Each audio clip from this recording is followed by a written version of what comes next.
kamu di Bapeda Aceh Besar dengan judul acara Duk Pakat Pesampo Rencana Kerja Pemerintah Aceh Besar untuk tahun 2022.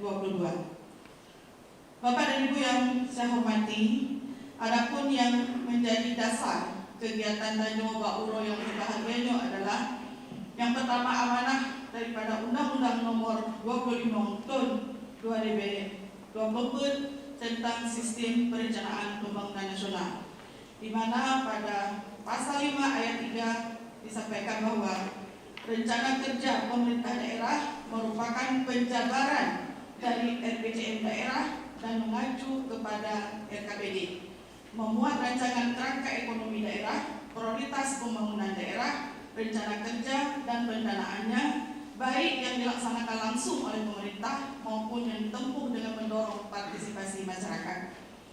Selanjutnya, Peraturan Menteri Dalam Negeri Republik Indonesia Nomor 86 Tahun 2017 tentang tata cara perencanaan, pengendalian dan evaluasi pembangunan daerah, tata cara evaluasi rancangan peraturan daerah, tentang rencana pembangunan jangka panjang daerah dan rencana jangka panjang menengah daerah, serta tata cara perubahan rencana pembangunan jangka panjang daerah, rencana pembangunan jangka menengah daerah. Makna daripada pembangunan, nah pembangunannya berarti perubahan.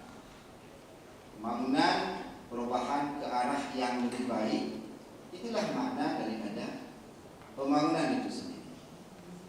Sehingga oleh pemerintah pusat diberikanlah sistem perencanaan terhadap gimana cara merencanakan terhadap pembangunan daerah, pembangunan nasional dengan Undang-Undang Nomor 25 Tahun 2020. Nah, RPJM yang menjadi pedoman. Nah, dari RPJM ke tiap-tiap tahun dipegat di pemerintah rencana kerja. Nyona RPJM 5 tahun tiap-tiap tahun dipegat rencana kerja. Rencana kerja tahun 2018, 2019, 2020, 2022. 2022-nya adalah tahun RPJM pemerintah Mawadi Ali dan Walid Husaini tahun yang kedua. Dalam rencana kerja tahun yang terakhir sudah 5 tahun. Ini adalah dari rencana kerja. Makanya rencana kerja yang pertama harus ada. Nah, oleh karenanya perlu secara terbuka. Nah, OPD, nah DPR, nah ormas, nah macam-macam yang gehe dari Allah Subhanahu Wa Taala lupakan untuk Pesampo rencana kerja pemerintah Aceh tahun 2022 dengan resmi dinyatakan kadamai. Dan mohon maaf segala kekurangan. Akhiri wabillahi taufiq wal hidayah. Assalamualaikum warahmatullahi wabarakatuh.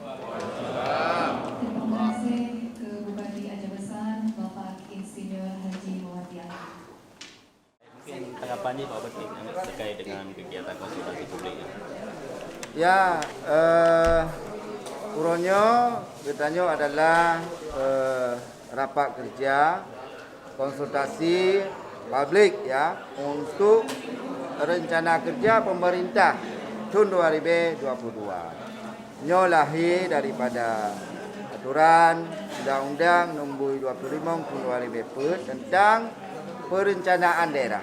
Jadi rencana daerah tadi sudah saya sampaikan, dia ada RPJM-nya, kemudian dia lahir RKPD-nya, kemudian ada musrembang, ada renja daerah yang nantinya kita lahirkan dalam tahun 2022. Jadi alhamdulillah ini sudah mulai lebih cepat sehingga nanti ada program-program prioritas bisa masuk. Banyak program-program prioritas dan juga nanti di musrembangnya masyarakat juga bisa memberikan usulan. Ini adalah tanda tabuh bentuk daripada transparansi daripada pengelolaan pemerintah, pengelolaan anggaran daerah. Yang menjadi prioritas di tahun ini apa? Kita tetap prioritasnya tahun 2022 nanti adalah yang pertama adalah pemulihan ekonomi. Pemulihan ekonomi dan pengembangan ekonomi di sektor-sektor real. Kemudian ini masalah pandemi juga masih masalah yang menjadi masalah juga dalam penganggaran tahun 2022 sampai ekonomi tadi. Kemudian juga nanti penanganan masalah sosial akibat dampak COVID-19. Dari 6 visi misi yang dari awal, sudah berapa persenkah yang sudah jalan kira-kira? Alhamdulillah, yang target kita dengan ada beberapa prioritas kita sudah sudah mencapai itu, namun belum sepenuhnya karena memang kita ada 2 tahun lagi ya dalam tahun RPJM ini, tahun 2021 dan tahun 2022. InsyaAllah nanti di tahun 2022 apa visi kita terhadap rencana-rencana yang telah ditetapkan dalam RPJM kita bisa terrealisasi semuanya.